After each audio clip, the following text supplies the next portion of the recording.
अस्सलामुअलैकुम, welcome to my YouTube channel BS English lead hub. उम्मीद करती हूँ कि आप सब लोग खैरियत से होंगे। आज के लेक्चर के अंदर हम लोग डिस्कस करेंगे जॉन एशबरी की पोएम पेंटर के मेजर थीम्स को। तो आपने इस लेक्चर को अंत तक ज़रूर सुनना है क्योंकि मैं इसके अंदर हर थीम को डिटेल में डिस्कस करूँगी। तो चलते हैं हम अपने आज के लेक्चर की तरफ। इस पोएम का सेंट्रल थीम आर्टिस्टिक क्रिएशन है, यानी आर्ट के बनने का प्रोसेस दिखाया गया इस थीम के अंदर। एशबरी हमें ये नहीं दिखाते कि आर्टिस्ट का फाइनल आर्टवर्क कैसा है, वो दिखने में कैसा लग रहा है, बल्कि हमें ये बताते हैं कि आर्ट के बनने के पीछे की स्ट्रगल क्या है। जैसे इस पोएम में बताया गया कि एक पेंटर जो सी को पेंट करना चाहता है लेकिन वो बार बार फेल हो जाता है। कभी वो सी की जगह पे बोर्ड्स, कभी पिक्चर्स, कभी कुछ और ही चीज़ बना देता है। उसको समझ नहीं आ रही होती कि वो अपनी इमेजिनेशंस को कैसे कैनवा पे पेंट करे। ठीक है। इसका सेकंड थीम है परसेप्शन वर्स रियलिटी, यानी हकीकत और नज़र आने वाली चीज़ में डिफरेंस। इस पोएम के अंदर पेंटर जो सी को पेंट करना चाहता है, लेकिन जब वो सी को पेंट कर लेता है तो वो देखता है कि जो सी रियल में उसको नज़र आ रहा है वो और जो कैनवा पे उसने पेंट किया है उसमें दोनों में बहुत ज़्यादा डिफरेंस है। क्योंकि वो सी तो हरकत कर रहा है, मूव कर रहा है, उसकी लहरें एक जगह से दूसरी जगह जा रही हैं, लेकिन जो उसने कैनवा पे पेंट किया वो एक ही जगह पे स्टॉप है, उसमें कोई भी मूवमेंट नहीं शो हो रही। तो यहाँ पे जो जॉन एशबरी हैं वो हमें ये भी कह रहे हैं कि रियलिटी जो होती है और जो हम उसे कैसे देखते हैं ये दोनों अलग चीज़ें हैं। आर्टिस्ट जब किसी चीज़ को देखता है तो वो उसे अपनी फीलिंग्स, अपनी इमेजिनेशंस और अपनी लिमिटेशंस के थ्रू देखता है। इसलिए पेंटिंग ऑब्जेक्टिव रियलिटी नहीं बल्कि हमें सब्जेक्टिव परसेप्शन बन जाती है। और इस पोएम की सादा ये बात है कि हम दुनिया को जैसा देखते हैं वो असल दुनिया नहीं होती, वो हमारी नज़र का वर्जन होता है। जो चीज़ हमें असल में नज़र आ रही होती है वो वैसी नहीं होती, उसके पीछे बात कोई और होती है, हम कुछ और देख रहे होते हैं। ठीक है।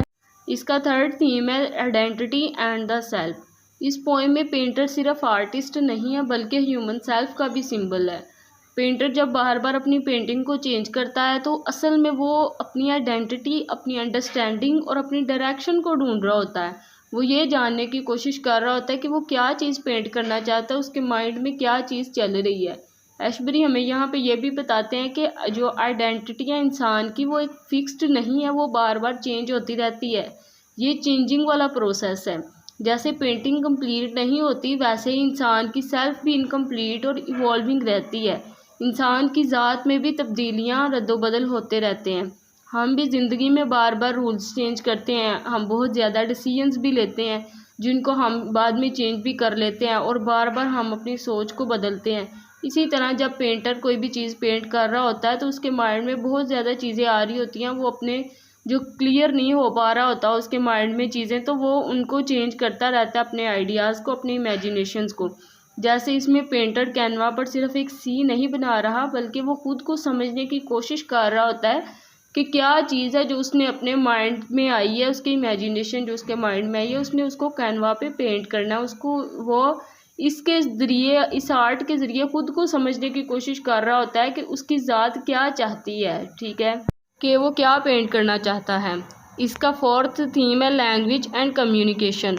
एशबरी की पोइट्री इंटेंशनली डिफ़िकल्ट और अनक्लियर होती है। इसकी पोएम इजीली हमें अंडरस्टैंड नहीं हो पाती क्योंकि इसकी पोएम के अंदर जो लैंग्वेज है वो डायरेक्ट मीनिंग नहीं देती बल्कि कन्फ्यूजन क्रिएट करती है और रीडर्स को स्ट्रगल करवाती है।